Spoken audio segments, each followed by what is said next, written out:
2, 3. Assalamualaikum warahmatullahi wabarakatuh. Kali ini kami akan mempresentasikan tentang motor with inversion in rotation dengan saya, Kaula Said Nadia, dengan NIM 162112233076 dan rekan saya. Dan saya Rifki Roholik 162122333086. Selanjutnya kami akan mulai dengan apa itu motor with inversion in rotation yang akan dijelaskan oleh Rifki sekaligus contoh gambarnya. Oke, secara simpelnya, motor with inversion in rotation itu adalah motor yang bisa pembalikan rotasi atau berputar secara berlawanan.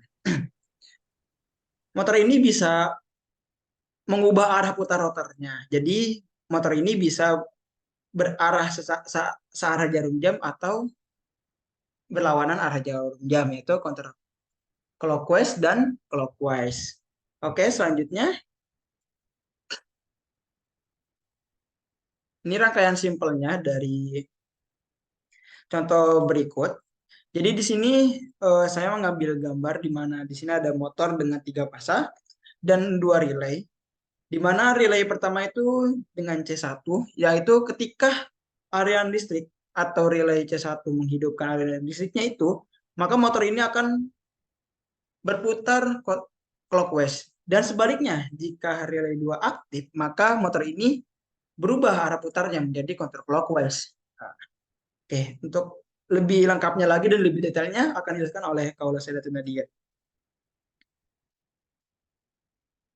Baik, selanjutnya di sini kita bisa lihat ada dua rangkaian, yaitu yang pertama adalah automation circuit atau sirkuit otomatis. Kita bisa lihat ada 3 button, yaitu stop, start clockwise, dan start counterclockwise. Kenapa disebut otomatis? Dia disebut otomatis karena di sini ada self-holding, yaitu di C1 dan juga C2, yaitu merupakan self-holding. 3 button ini berfungsi juga sebagai agar rangkaian ini tidak overheating atau short circuit ketika salah satunya nyala. Boleh kita lihat dari sini ada input 50 Hz dan juga 230 volt, di mana ini adalah motor AC. Kemudian jalan ketika start ini ditekan, dihidupkan, dicetek gitu, maka self holding yang tadinya normally open akan berubah menjadi normally close, yang akan mengantarkan listrik atau aliran ke pada relay yang pertama yaitu relay yang pertama yaitu C1, lalu akan mengeluarkan output clockwise atau searah dengan jarum jam.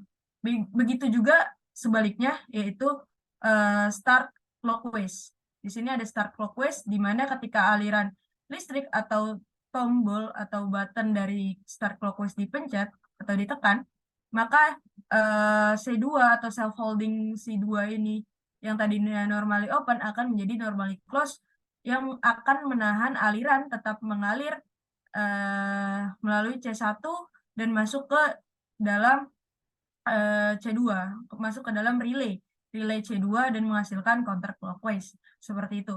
Singkatnya, yang gambar kedua ini, di gambar ini kita bisa melihat bahwa ini adalah instant operation of a motor with 2 direction of rotation, di mana ini tidak otomatis karena ketika button clockwise ditekan, maka dia akan mengalir, aliran listrik akan mengalir dan masuk ke relay pertama menghasilkan clockwise. Namun ketika button clockwise ini dilepas, maka terputus juga alirannya karena tidak ada self holding di sini. Jadi seperti itu bedanya yang gambar ini dengan gambar yang ini, seperti itu. Jadi begitu juga sebaliknya, ketika button counter clockwise ditekan, maka aliran listrik akan mengalir kepada relay kedua dan menghasilkan counter clockwise. Namun ketika ininya dilepas, dia bakal stop gitu, sirkuitnya atau alirannya stop. Maka bisa dibilang bahwa ini tidak otomatis karena harus ditahan, karena tidak ada self holdingnya. Seperti itu untuk penjelasan dari 2 gambar ini di motor with inversion in rotation. Ada counterclockwise dan juga clockwise. Maka dari itu penjelasan kami sampai di situ saja. Untuk kurang lebihnya mohon maaf. dan semoga ilmunya bermanfaat. Dengan saya, Kaula Setut Nadia, dan juga rekan saya. Dan saya Rifkin Roholik. Kurang lebihnya mohon maaf. Wabillahi Wassalamualaikum taufiq wal hidayah. Wassalamualaikum warahmatullahi wabarakatuh. warahmatullahi wabarakatuh.